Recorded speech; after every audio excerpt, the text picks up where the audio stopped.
ओम तत्सत। श्री गणेशाय नमः। श्रीमद्भागवत महापुराणम् अथ अष्टमो अध्याय प्रथम स्कंद। गर्भ में परीक्षित की रक्षा, कुंती के द्वारा भगवान की स्तुति और युधिष्ठिर का शोक। सूत जी कहते हैं, इसके बाद पांडव श्री कृष्ण के साथ जलांजलि के इच्छुक मरे हुए स्वजनों का तर्पण करने के लिए स्त्रियों को आगे करके गंगा तट पर गए। वहां उन सबने मृत बंधुओं को जलदान दिया और उनके गुणों का स्मरण करके बहुत विलाप किया। तदंतर भगवान के चरण कमलों की धूलि से पवित्र गंगा जल में पुनः स्नान किया। वहां अपने भाइयों के साथ कुरुपति महाराज युधिष्ठिर, धृतराष्ट्र पुत्र शोक से व्याकुल गांधारी, कुंती और द्रौपदी सब बैठकर मरे हुए स्वजनों के लिए शोक करने लगे। भगवान श्री कृष्ण ने धौम्यादि मुनियों के साथ उनको सांत्वना दी और समझाया कि संसार के सभी प्राणी काल के अधीन हैं, मौत से किसी को कोई बचा नहीं सकता। इस प्रकार भगवान श्री कृष्ण ने अजात शत्रु महाराज युधिष्ठिर को उनका वह राज्य जो धूर्तों ने छल से छीन लिया था वापस दिलाया तथा द्रौपदी के केशों का स्पर्श करने से जिनकी आयु छीन हो गई थी उन दुष्ट राजाओं का वध कराया। साथ ही युधिष्ठिर के द्वारा उत्तम सामग्रियों से तथा पुरोहितों से 3 अश्वमेघ यज्ञ कराए।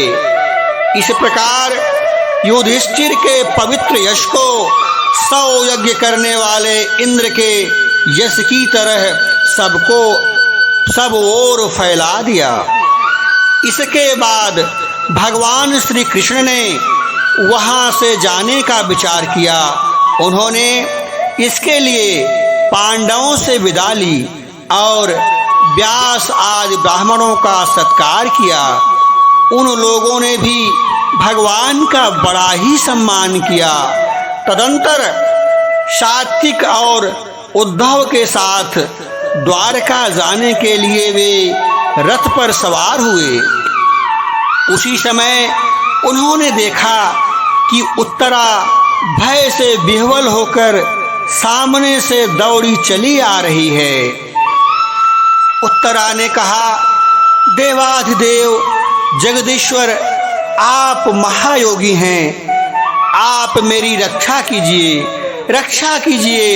आपके अतिरिक्त इस लोक में मुझे अभय देने वाला और कोई नहीं है, क्योंकि यहाँ सभी परस्पर एक दूसरे की मृत्यु के निमित्त बन रहे हैं।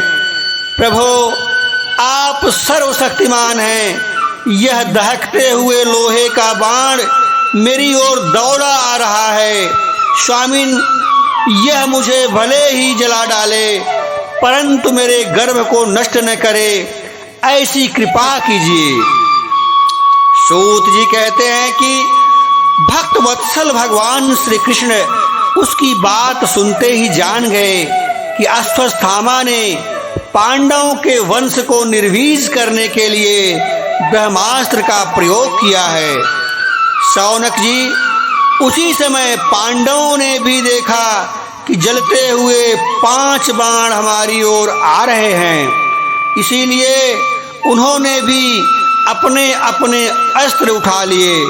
सर्वशक्तिमान भगवान श्री कृष्ण ने अपने अनन्य प्रेमियों पर शरणागत भक्तों की रक्षा बहुत बड़ी विपत्ति आई जानकर अपने निज अस्त्र सुदर्शन चक्र से उस निज जनों की रक्षा की। योगेश्वर श्री कृष्ण समस्त प्राणियों के हृदय में विराजमान आत्मा हैं। उन्होंने उत्तरा के गर्भ को पांडवों की वंश परंपरा चलाने के लिए अपनी माया के कवच से ढक दिया। शौनक जी, यद्यपि ब्रह्मास्त्र अमोघ है और उसके निवारण का कोई उपाय भी नहीं है, फिर भी भगवान श्री कृष्ण के तेज के सामने आकर वह शांत हो गया। यह कोई आश्चर्य की बात नहीं समझनी चाहिए, क्योंकि भगवान तो सर्वाश्चर्यमय हैं। वे ही अपनी निज शक्ति माया से स्वयं अजन्मा होकर भी इस संसार की सृष्टि, रक्षा और संहार करते हैं। जब भगवान श्री कृष्ण जाने लगे तब ब्रह्मास्त्र की ज्वाला से मुक्त अपने पुत्रों के और द्रौपदी के साथ सती कुंती ने भगवान श्री कृष्ण की इस प्रकार स्तुति की। कुंती ने कहा, आप समस्त जीवों के बाहर और भीतर एक रस स्थित हैं, फिर भी इंद्रियों और वृत्तियों से देखे नहीं जाते, क्योंकि आप प्रकृति से परे आदि पुरुष परमेश्वर हैं। मैं आपको नमस्कार करती हूँ। इंद्रियों में से जो कुछ जाना जाता है उसकी तह में आप विद्यमान रहते हैं और अपनी ही माया के पर्दे से अपने को ढके रहते हैं। मैं अबोध नारी आप अविनाशी पुरुषोत्तम को भला कैसे जान सकती हूँ। जैसे मूढ़ लोग दूसरा वेश धारण किए हुए तट को प्रत्यक्ष देखकर भी नहीं पहचान सकते, वैसे ही आप दिखते हुए भी नहीं दिखते हैं। आप शुद्ध हृदय वाले विचारशील जीवन मुक्त परमहंसों के हृदय में अपनी प्रेममयी भक्ति का सृजन करने के लिए अवतीर्ण हुए हैं। फिर हम अल्प बुद्धि स्त्रियां आपको कैसे पहचान सकती हैं। आप श्री कृष्ण वासुदेव देवकी नंदन नंद गोप के लाडले लाल गोविंद को हमारा बारंबार प्रणाम है, जिनकी नाभि से ब्रह्मा का जन्म स्थान कमल प्रकट हुआ है, जो सुंदर कपोलों की माला धारण करते हैं, जिनके नेत्र कमल के समान विशाल और कोमल हैं, जिनके चरण कमलों में कमल का चिन्ह है। श्री कृष्ण, ऐसे आपको मेरा बारंबार नमस्कार है।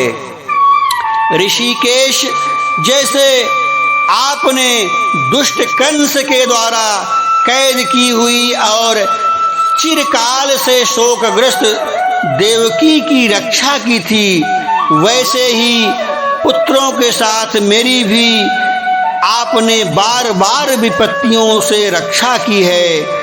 आप ही हमारे स्वामी हैं, आप सर्वशक्तिमान हैं।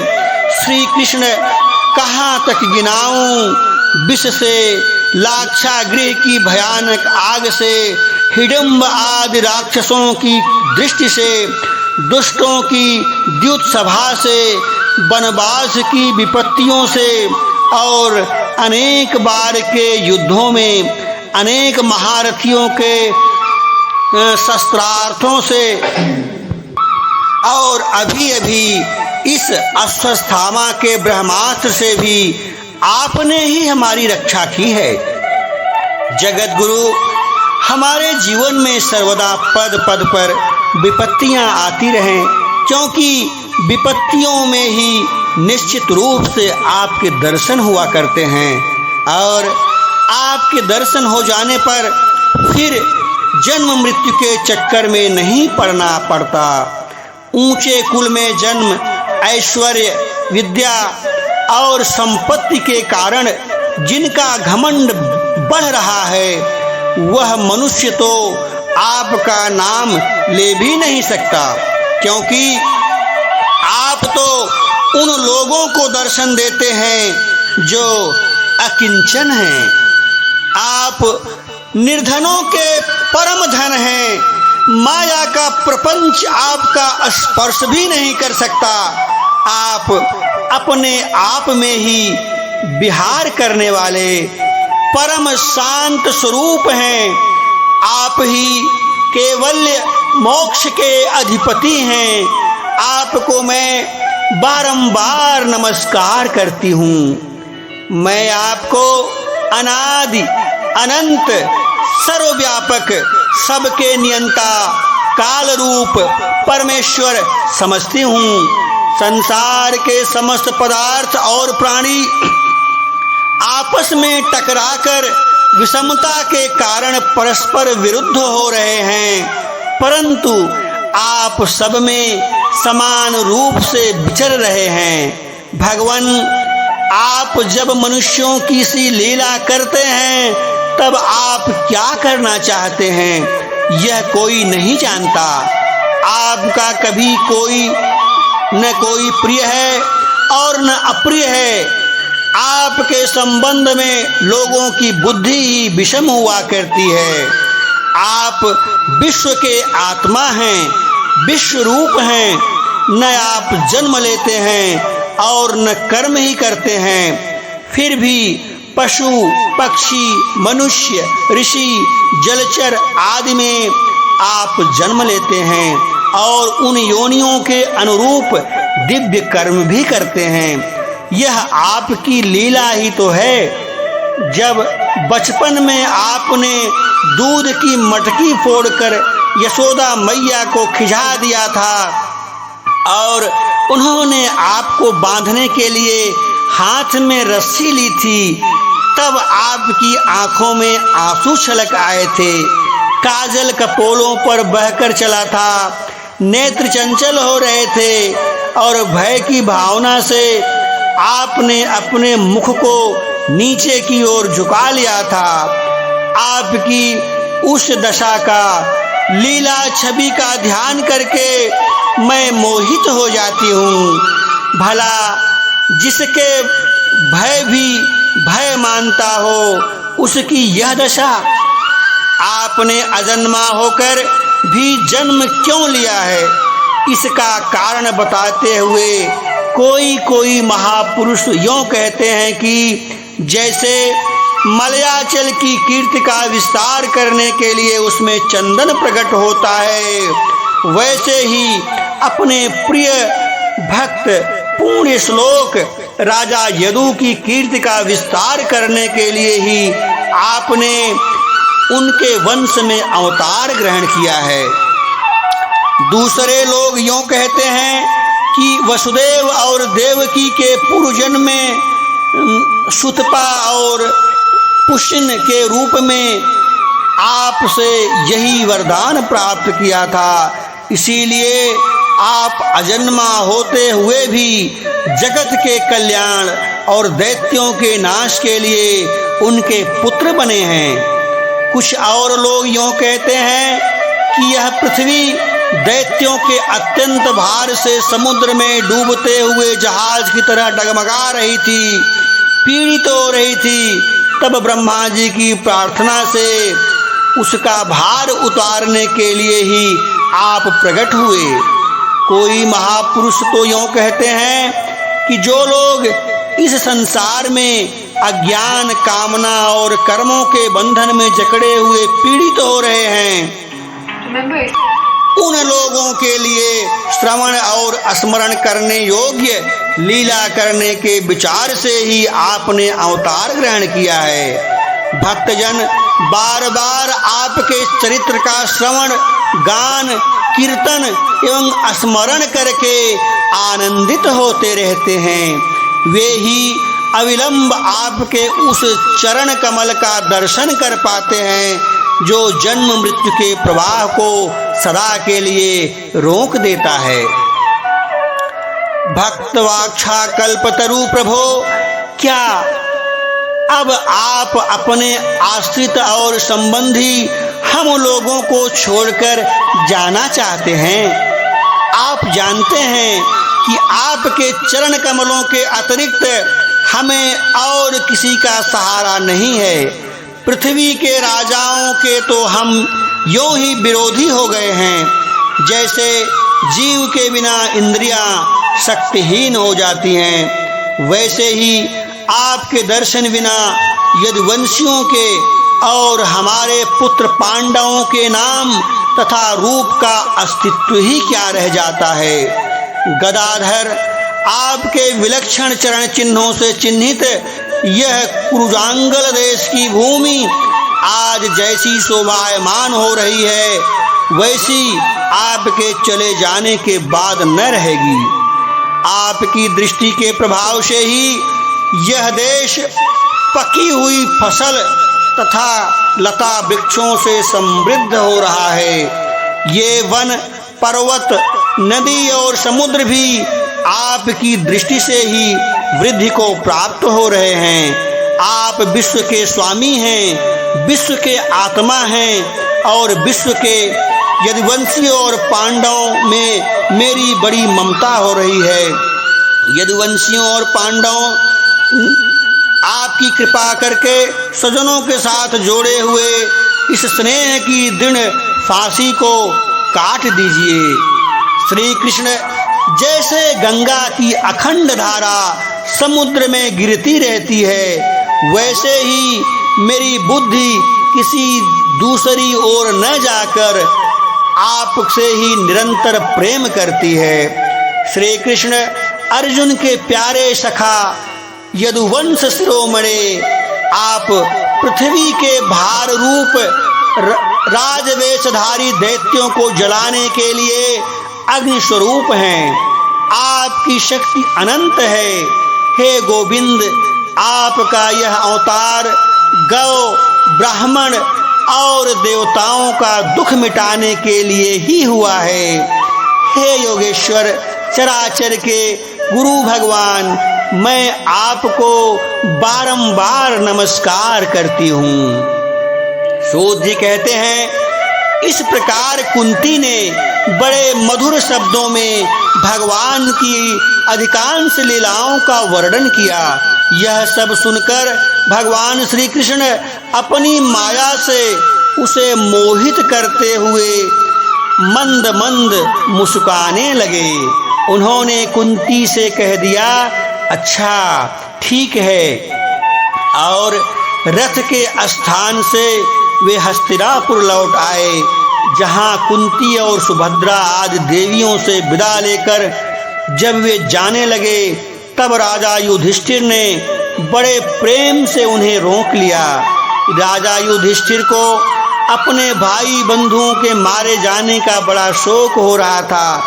भगवान की लीला का मर्म जानने वाले व्यास आदि महर्षियों ने और स्वयं अद्भुत चरित्र करने वाले भगवान श्री कृष्ण ने भी अनेकों इतिहास कहकर उन्हें समझाने की बहुत चेष्टा की, परंतु उन्हें सांत्वना न मिली, उनका शोक न मिटा। शौनक आदि ऋषियों, धर्मपुत्र राजा युधिष्ठिर को अपने स्वजनों के वध से बड़ी चिंता हुई। वे अविवेक युक्त चित्त से स्नेह और मोह के वश में होकर कहने लगे, भला मुझ दुरात्मा के हृदय में बद्धमूल हुए इस अज्ञान को तो देखो।